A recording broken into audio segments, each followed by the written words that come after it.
Welcome to Donmar TV News Channel. Hindi pinagbigyan ng Commission on Elections ang isang petisyon na humihiling na ideklarang nuisance candidate si Ferdinand Bongbong Marcos.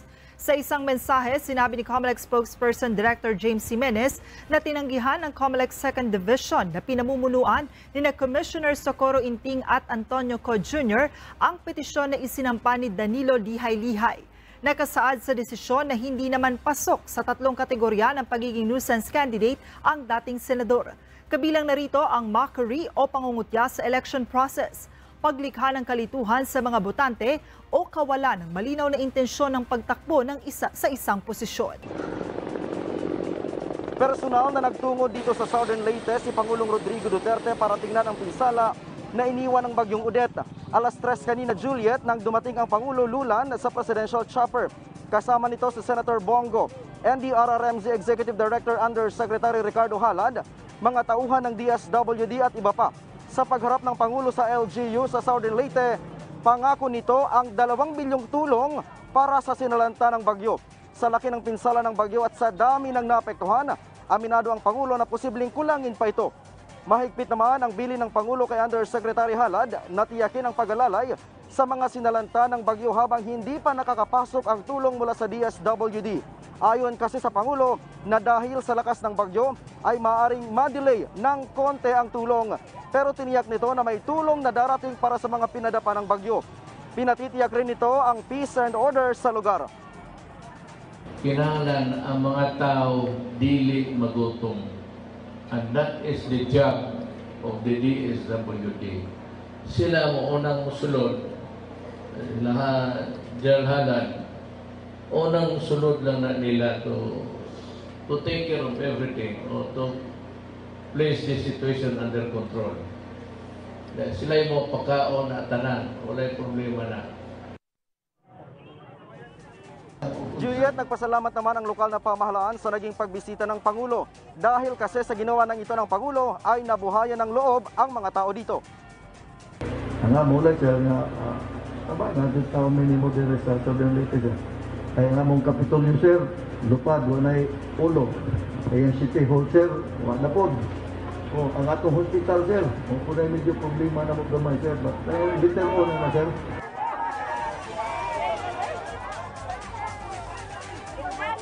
Juliet, ipakita ko lang yung sitwasyon dito sa ilang bahagi ng Maasin dito sa Southern Leyte. Yan yung ilan sa mga residente dito na sinalanta ng bagyo at makikita mo sa kanila na nakangiti pa rin yung mga residente dito sa kabila ng sinapit nila. At umaasa sila at naniniwala sila sa pagpupursige ng gobyerno na agarang darating yung tulong dito sa kanila. Samantala, pinuri naman ng lokal na pamahalaan dito, Juliet, yung Philippine National Police sa pangunguna ni Police Brigadier General Romel Cabagnot dahil sa mabilis na clearing operation na isinagawa sa ilang bahagi dito kung kaya't napasok na yung mga dating isolated na mga lugar. Bagsak pa rin ang linya ng kuryente at ang linya ng komunikasyon dito sa buong Southern Leyte. Hi guys, once again. Ay nako, tanggalin natin si Sandro. Next. Isang sagasa, dire-diretso tayo, dire-diretso. Ang cute, no?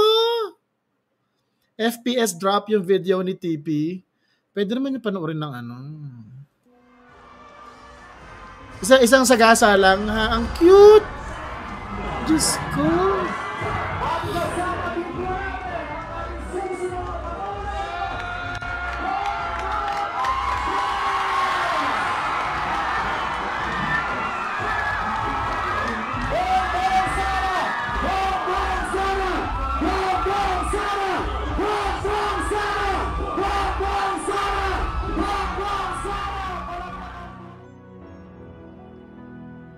Malapit na tayo sa selebrasyon ng Pasko. Pero di pa naman Pasko, malapiesta ng pagdiriwang na nagaganap sa bawat lugar na napupuntahan ng Unity. Marami na talaga sumasama sa mga gatherings namin at kami ay lubos na namamangha sa pagtanggap na sumasalubong sa amin.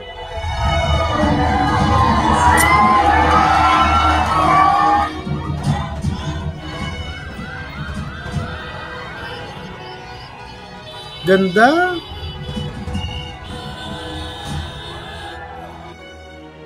Patutuhanan ang kasabihan na in unity there is strength.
Maraming salamat sa mga matsatsagang sumasama sa atin sa initan.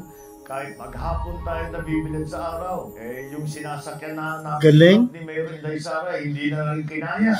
At tumilit na dun sa Quezon City Caravan.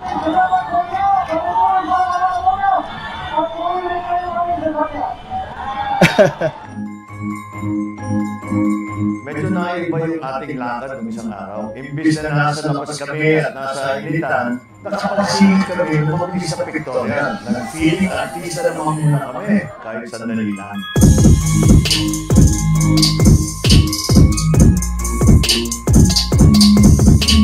Sabi ko nga, huwag niyong masyadong bakuhan. Baka sabihin ng tao, ang layo naman ng aktwal dun sa nakikita namin sa picture. Baka mahalata. Cute talaga.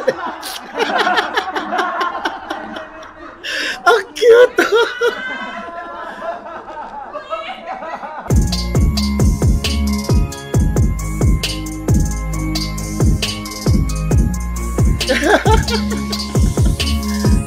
Mapalad kami ni Mayor Inday Sara sa unit team na aming binuo at napakaganda ang aming pagsasamahan. Lalo pang tumitibay, lalong nagkakaisa habang tagtatagal para sa pagmamahal sa bayan, para sa pagkakaisa at sa patuloy nating pagbangon.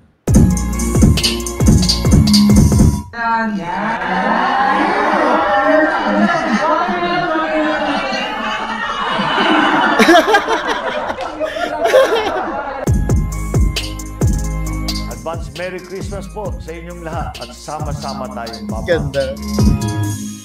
Sige na, pagbigyan na natin. Play na natin si Sandro.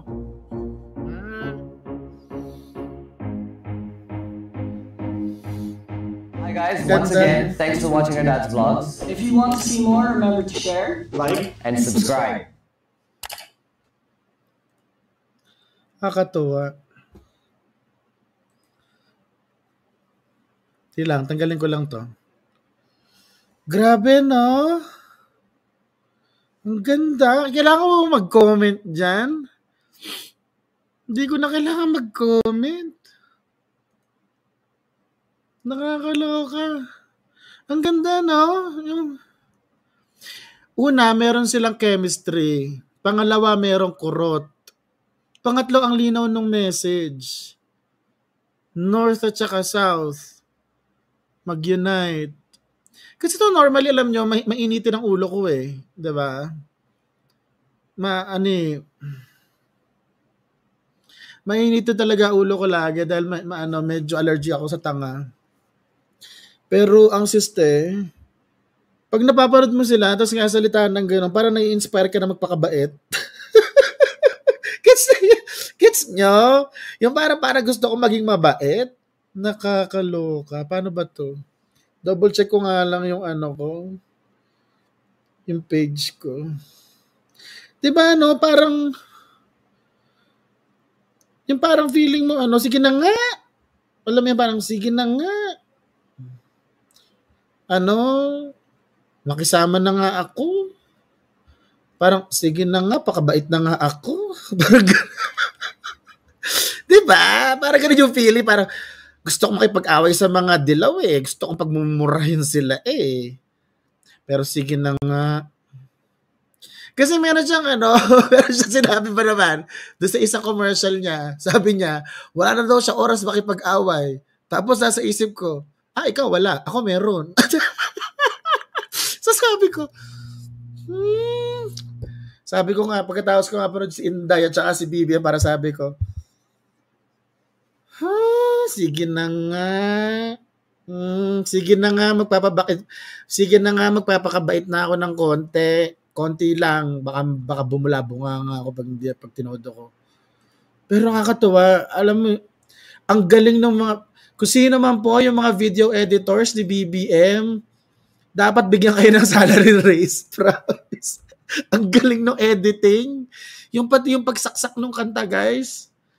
Ang galing. Ang galing. All right.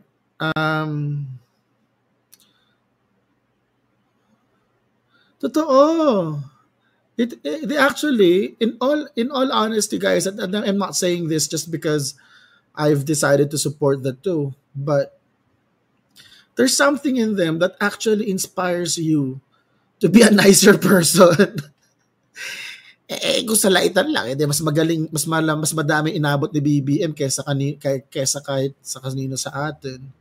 And despite that, he still seems to be a really nice guy. I've seen him in person. I've talked to him at length several times. And he's a really nice guy. And despite everything he's been through, he's still a nice guy. A very kind guy. Pati si Inday, dami pinagdaanan din yan, Diyos ko. Tawanan lang, dami pinagdaanan ni Inday na yan. Pero kahit na chill lang sila. Chill lang. Galing. Galing nung Ang galing na ito. Galing. Kaya wag tipi hindi bagay sa iyo, mas cute ka na Maldita, sabi ni Geraldine. Actually totoo, mas gusto ko maging Maldita, mas natural 'yun. Pero somehow they kind of inspire me to be, nicer to people. Para mas habaan na lang yung pasensya. Totoo lang. Kahit yung asawa niyan, si Lisa, mabait din. Lokaret na mabait. Mabait talaga.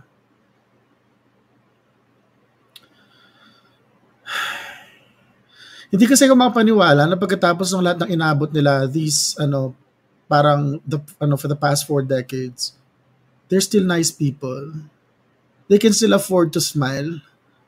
Alam mo yun, ang hirap kaya. Wala lang, ang ganda nito. Punta kayo sa page ni BBM, facebook.com/bongbongmarcos para mapanood nyo yung actual na video na walang kupal na nasisingit. Ako yun may kupal ako sa singit. So anyway, ang pinaka nakakatuwa lang, ang ganda ng chemistry nila ni Inday. Promise, ang ganda ng chemistry nila ni Inday. Na alam mo yung parang hindi contrived. Yung parang masaya lang sila. Yung ganong feeling, guys, yung parang masaya lang sila. Diba? Ang ganda ng casting. Oh. Ang ganda ng casting. Casting ba tawag? Hindi ko alam kung casting. Yung basta yung yung president, yung ticketing, ano ba yun? Tandeming? Hindi ko alam tawag. Basta yung pairing. Oh, ganda ng pairing. Ang ganda. Okay, ganito guys gagawin ko Ipe-play ko na lang for one last time. Share, wala ko lang kaya ko pang i-play. Share system audio. Share ko muna one last time.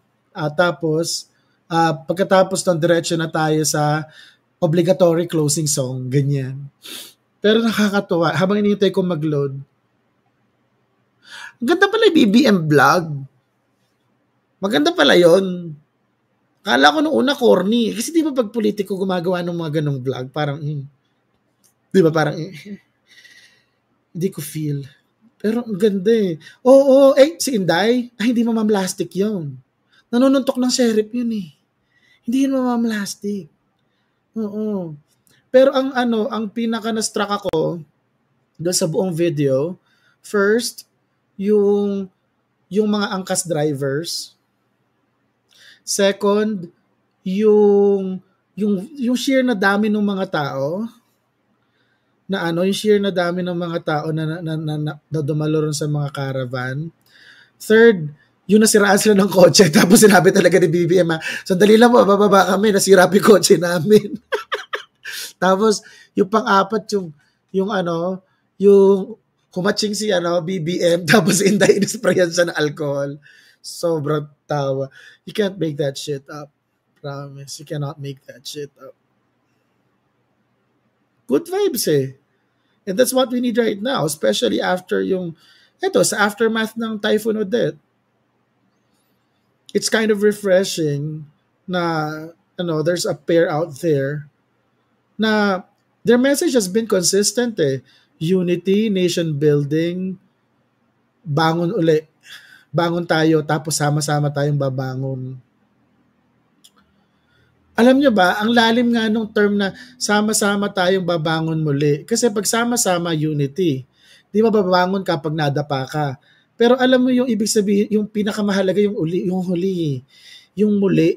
Bakit?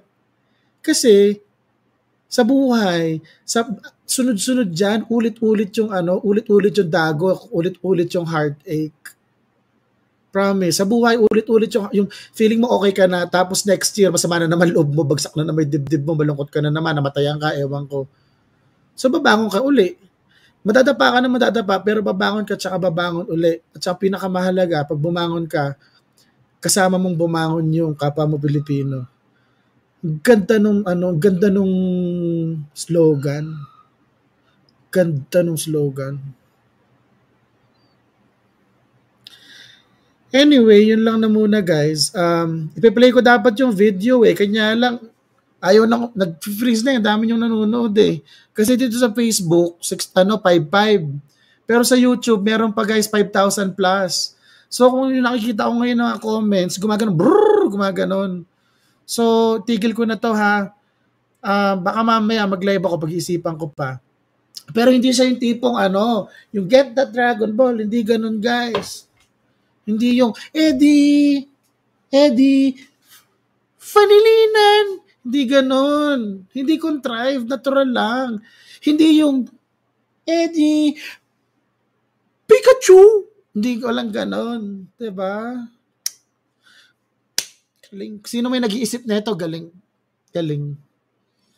Tagus Tagus yung message no? Kasi tagus no? Tagus I have no words. I have no words. Diba hindi yung Eddie, ano pa ba isa? Ano yan? Eddie Lenny Lavredo. Walang gano. Walang Lenny Lavredo. Walang ganon. Good job.